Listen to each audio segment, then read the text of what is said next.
aza guhagarika ikintu gihari. No kuvuga M23 n'u Rwanda bahagaritse imigwano hariya ntaco boza kuyaga mu masezerano y'amahoro kuko nta ntambara yo bihari. Urumva bategerezwa kubanza bakayaga hanyuma ibiyago bayaze akaba ari byo bihagarika intambara kabisa. Ibyo onye birumvikana nimba baguma bagwana nimba bagira nte ibyo birabasha, ariko ikibazo kiriko kiraza ni iki kibazo cyo kuguma bica bene gihugu. Bro bamereye n'aba banyekongo nta komine nimwe muri aha hantu mutwara harara hatishwa abantu.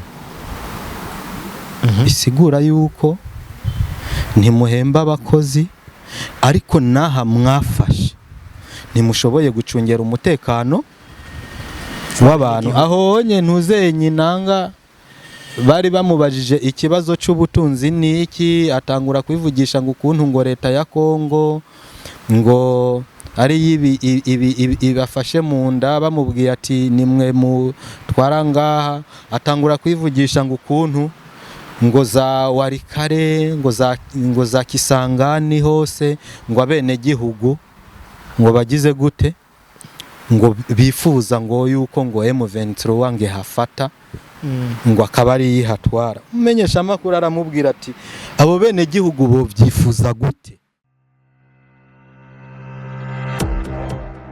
Yes, nkundira kandi turamutse mwebwe mwese mudukurikirana muri ku mpande zine z'isi, turabahaye mwaramutse namwiriwe biravana n'umwe wese aherereye. So my name is Liam Promoter Bando Camera, wotarakora subscribe, like, share, comment bananye bikora kugira ngo ibintu bibandanye mera neza. Today is another day, nabagarukaniye kandi Mr. Abdul Uwimana. Deka tutarandiriye tugene tumwakira mu bwami bwa Link Arena Alo TV.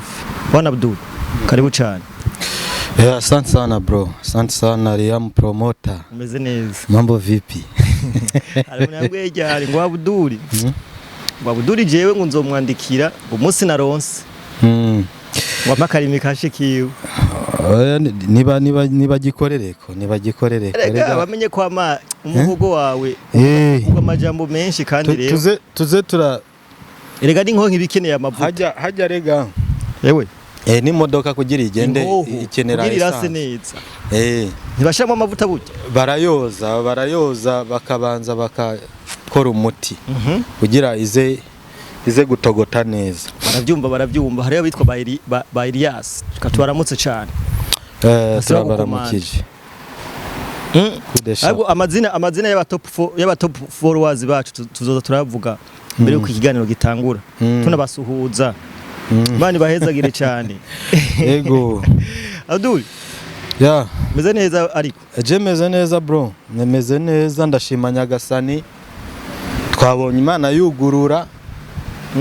Nongera ndakwibutsa ko hari abantu benshi wahinduye imitima. Uzi kuri mu bantu ariko baratuma benshi abantu bari hanze diaspora ikunda Burundi cyane. Warubitse? Ntabyo nzamenya ariko nimba ariko bimeze Imana ishimwe cyane kuko nico cifuzo ciwanje kabisa. Yego, ibintu biko byaza neza. So imbere ko twinjira mu kiganiro nyezina, murazi ko muri Societe Story Company bafitiye amazi meza, Story Water, Story Tangawizi, Story Juice, amavuta meza, Family Care Lotion. Ibintu bimeze neza. Ukaba wifuza gushirayo imitahe, urashaka kutwandikira ngaho tukabahuza nabo mukavugana ibintu bikagenda neza. Tubibutsa ko Kumugwa Fashion Shop hari impuzu nziza, n'uruganda rushona impuzu, n'uruganda daraza impuzu. Wifuza nawe nyene kumenya ivyo Kumugwa Fashion Shop arashobora kutwandikira ku nimero iri ngaho. So reka twinjire mu kiganiro nyezina Bwana Abdul. Ikadushambere kiravuga nti abantu bane bibikomerezwa muri Kongo aribo mvuze bibikomezo bari muri opposition. Ndavuga Kabila, ndavuga Moise Katumbi, Martin Fayulu na Denis Sanga. Bwana Abdul bihurije hamwe bandi kugwandiko. Turashaka kumenya uko gwandiko gwarimo ibiki, kugwandiko ruvuga ibiki, ese uko gwandiko rugamije iki musasangutse. Bajya batipe gusa ikintu nakubwira mwene wacu. Politike ni komanyoko. politiki nikomanyo ko ndakesere namba ari ikintu kidetruna nyene kigakora ibintu bidasanzwe ni politiki. Aba batipe bihurije hamwe ngo bandike urwandiko ngo rw'ibintu ngo bashaka yuko dufate yuko twobyita nk'urwandiko rw'inzira cyane y'ibyo bashaka kuganira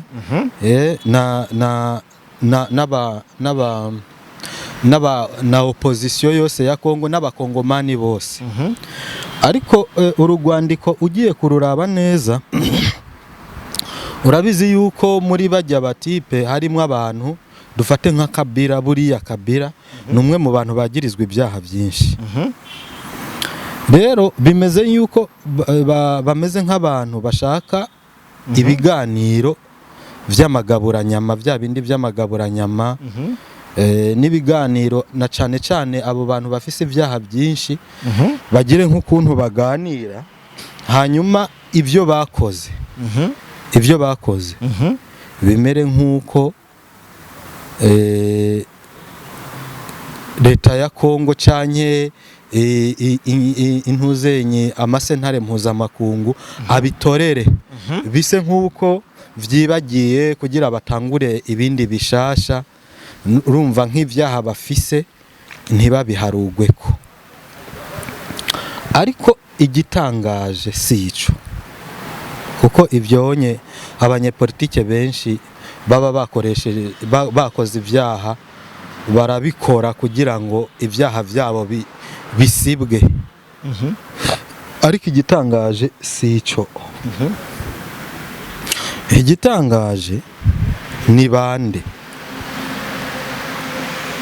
Joseph Kabila yatwaye Kongo imyaka 18. Noneho uwo si gitangaza. Igitangaza naba bandi bajama batatu. Aba batipe batatu tubibutse yuko aba batipe batatu namba hariho intwaro yababereye nabi ni intwaro ya Kabila. Intwaro ya Kabila yarabagiriye nabi cyane.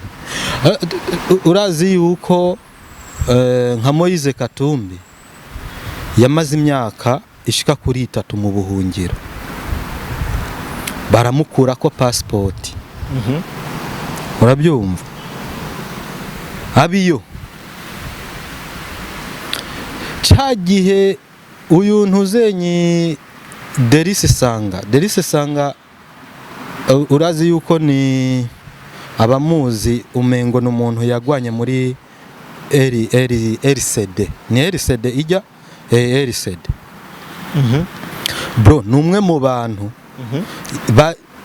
bafise ibintu byinshi bimwagira. Muri kijya gihe yari muri RCD yarakoze amarorerwa mabi gose. Uyu nawe ku gihe ca Kabila umengo yari yarahungiye mu Bufaransa. Noneho ubutangaje mwaba bose ni Martin Fayulu. Urazi ko Martin Fayulu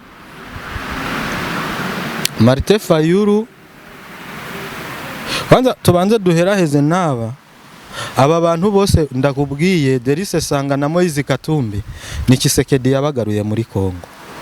Niwe yabagarukanye muri Kongo. Muri cya gihe ahamagaye n'abantu zenyi bose cya gitipe gifise ikindi kiroberi yitwa nde wa Musenzi. Umwe yagira ikiroberi ari mu Buganda. Yarafungiwe nirahe mu Buholandi. Muri kijya gihe ntuzenyi Kisekedi yahuriza hamwe Thomas Rubanga. Muri kijya gihe rero Kisekedi yashaka guhuriza hamwe opposition kugira baganire bagire leta ihuriwemo na bose. Kisekedi buriya je rimwe Kisekedi n'umukongomani mwiza kandi yifuriza Kongo amahoro.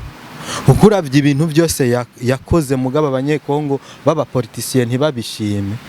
Bakumva yuko bonezezwa gusa ari uko bicaye kuri ijya none ijya ntebe yo bakwira bose. Ko perezida wa Kongo ategerezwa kuba umwe.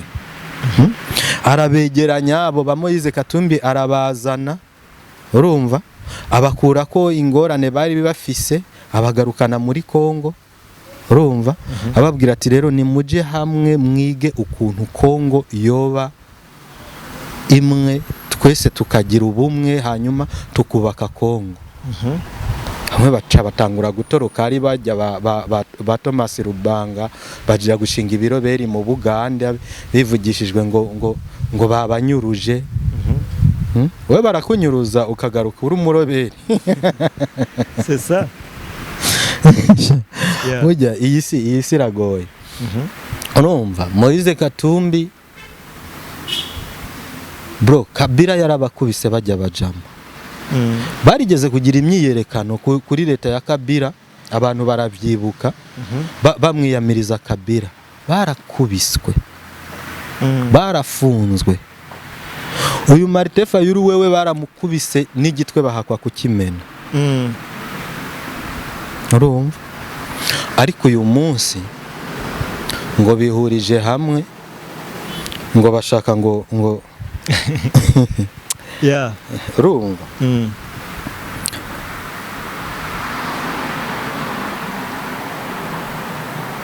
Martin Fayulu ejo bundi yaragize ikiganiro kuri France 24.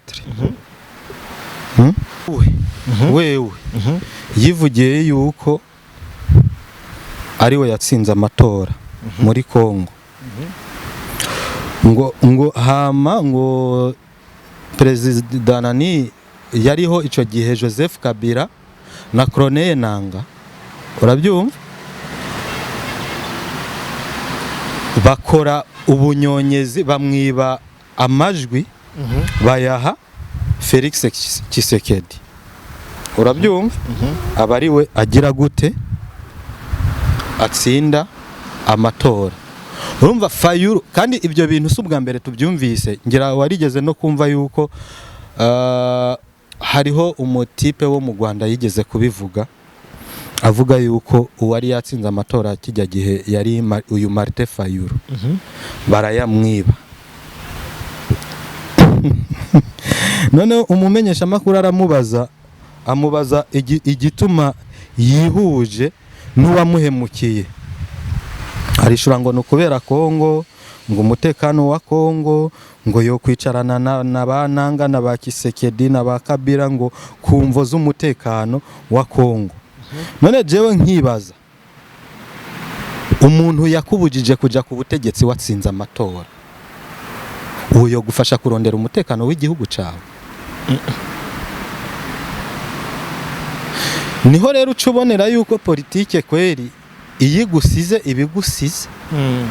Uyu mutipe Martin Fayulu iyo abaza kuba ari umuntu azubwenge nimba yari yaratsinze amatora no kuvuga yuko yegereye Kisekedi aba bose nta numwe yo muji nyuma. Kumva cyane. Urumva? Rero no je no vuga yuko nka Martin Fayulu kabisa naciye mbona yuko politike yiwe ifisa amazirantoki mu bwonko. Kuko umuntu gabro sawa uravyemeza neza ko watsinze amatora warangiza ukaja kwifatanya na Kabila yatumye utaja muri presidence nka perezida. Kuko wifatanije na Kabila uba wifatanije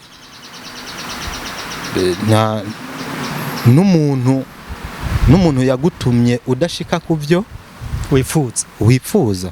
Urumva? Kandi noneho atari nibyo wifuza gusa kuko ushobora kubyifuza ariko abantu ntibemere kubiguha. Uremera yuko abantu babiguhaye ariko umuntu umwe arabikwatse warangiza ukaja kwifatanya nawe.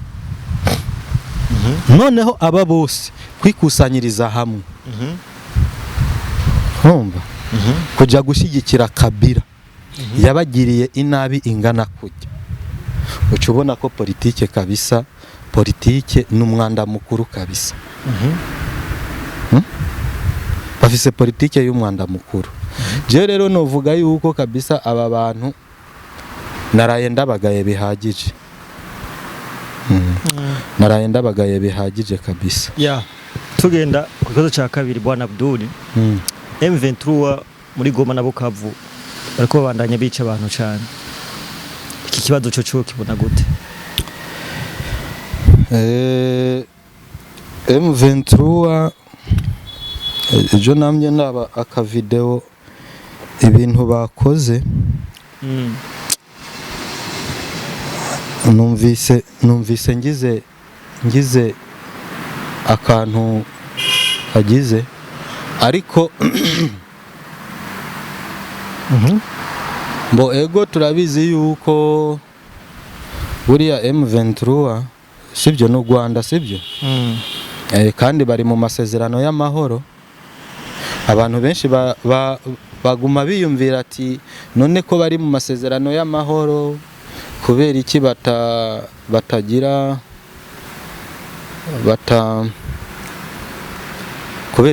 badahagarika intambara. Ariko urabizi yuko burya amasezerano y'amahoro aza guhagarika ikintu gihari. No kuvuga M23 n'u Rwanda bahagaritse imigwano hariya, ntaco boza kuyaga mu masezerano y'amahoro kuko nta ntambara yo bihari. Urumva bategerezwa kubanza bakayaga, hanyuma ibiyago bayaze akaba ari byo bihagarika intambara kabisa. Ibyo onye birumvikana, nimba baguma bagwana, nimba bagira ibyo birabasha. Ariko ikibazo kiriko kiraza ni iki kibazo cyo kuguma bica bene gihugu. Bro bamereye n'aba banyekongo. Reka kibazo gikomeye cyane. Ejo bundi Colonel Nanga yaganiriye n'umumenyesha makuru yitwa umumenyesha makuru bita Steven Wembi. Amubaza ngo igituma hajya bafashe Goma Bukavu hibonekeza ubukene bwinshi cyane buhambaye. Urumva ujya Colonel Nanga aramwisura, yabaye nk'umwishura yuko umengo Kisekedi niwe abafatiye amaboko imugongo, niwe abateje ubukene. Umumenyesha makuru ati ariko Goma na Bukavu nimwe muhatwara. Ntabwo ari Kisekedi ahatwara, nimwe muhatwara, nimwebwe mutegerezwa gufata ibyemezo bituma hataba ubukene, hataba ubwicanyi, hataba intambara. Urumva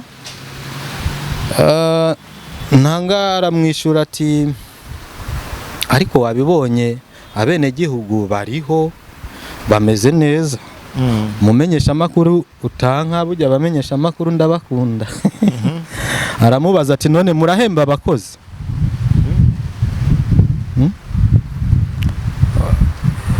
M23 nta mafaranga ifise yo guhemba abakozi. Aba fonctionnaire muri bijya bice M23 yafashe ntibahembwa. Urabyumva? Ntuzenyi Martin Fayulu nani Colonel Nanga aramwishyura ati bo turacari ko turitegura tuzorondera amahera nyene, rumva tuzobahemba ariko none bitegure gute bacari ko bararondera finance mangiri. Urumva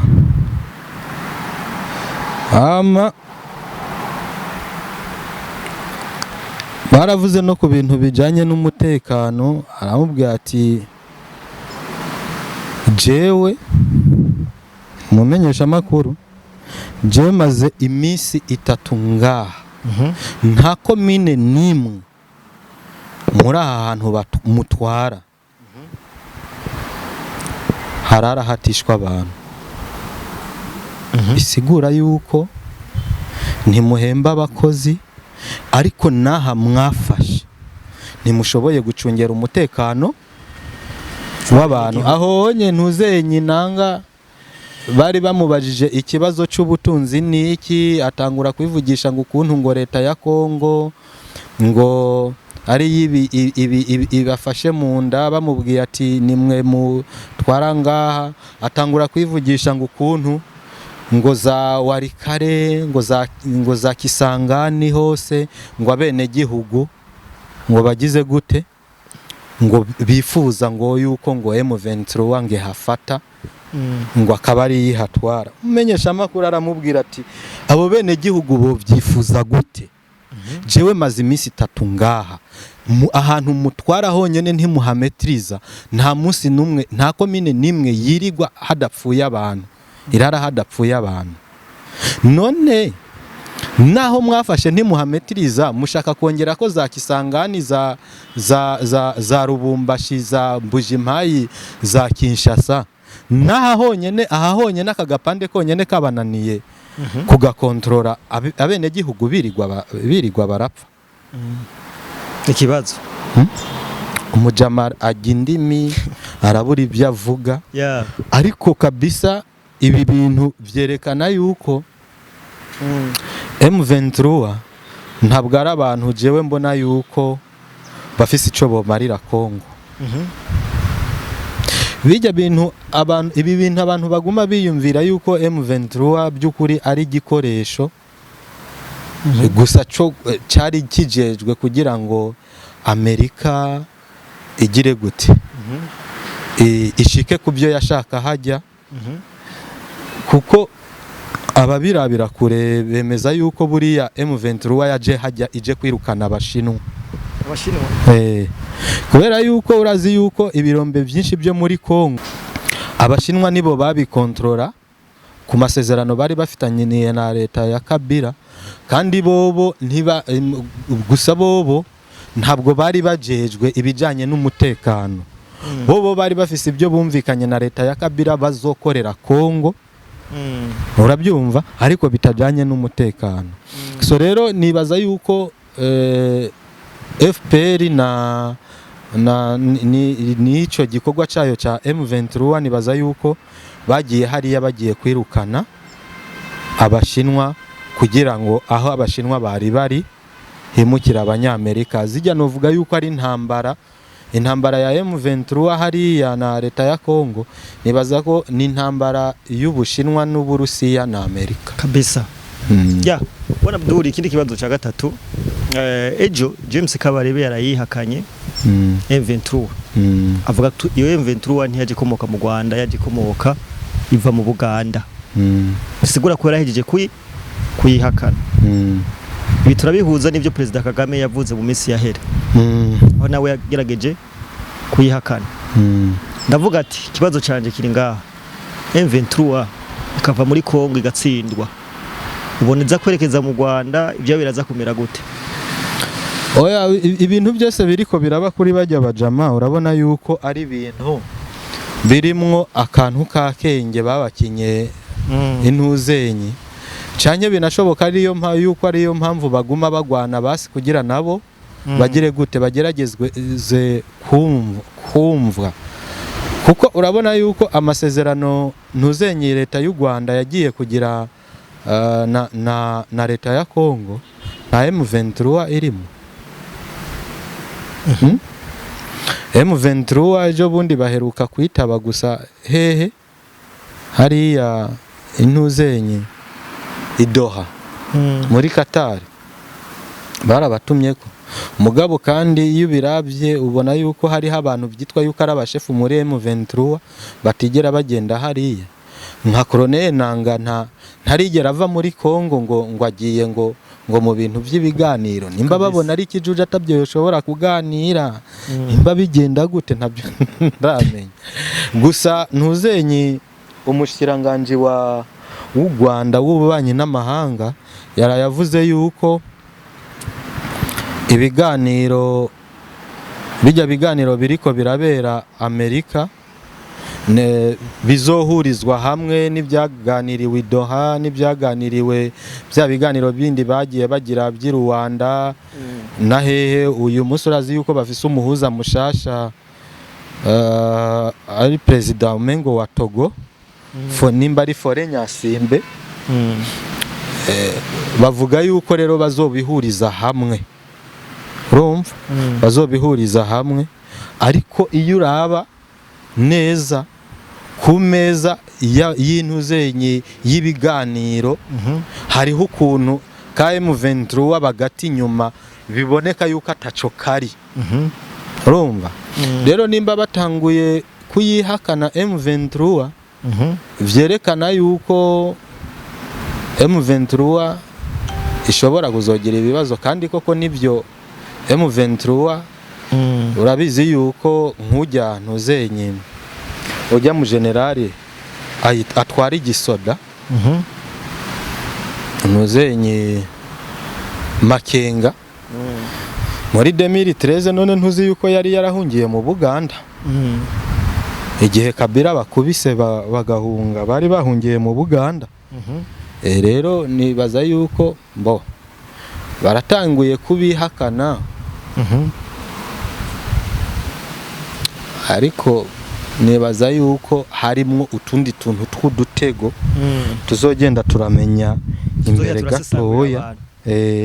Tuzogenda turamenya kuko nimba ntuzenye James Kabare bavuze ati M23 asi yacu kandi ariyo irikira bayifisemo n'abasirikare tiyaje ivi Buganda, none yo bagira agambanira Buganda canye hari ibyo batariko barumvikana n'Ubuganda canye bashaka yuko Museveni nawe aja ku ntebe, nawe Amerika igerageza kumwumva nawe akaja ku ntebe y'amasezerano hari yanye muri Amerika. Ntabyo nzi na mugabo urumva yuko hagiye harimo utuntu tw'udutego twa politike. Aba bantu barafise utuntu tw'udushibuka bagenda baratega kugira ngo bitugore gato yigutahura, ariko tuzogenda tubyiyegereza na cyane ko rimwe bagira gutya bakivamo bakaba baduteye ijambo natwe tukaba turidugiye kabisa. Ingabo z'u Rwanda mu gihugu ca Zambia ziraheze zirahonye, iyo nkuru wayakiriye gute ukimara kumva ibyo bintu? Birababaje uko namye numva Abanyarwanda batubwira ngo abarundi ngo bahereye muri Kongo, ngo ingabo ngo z'u Burundi ngo ziri Kongo ngo zipfira muri Kongo, ngo kandi ngo atari igihugu cabo. Nkibaza none Zambia n'u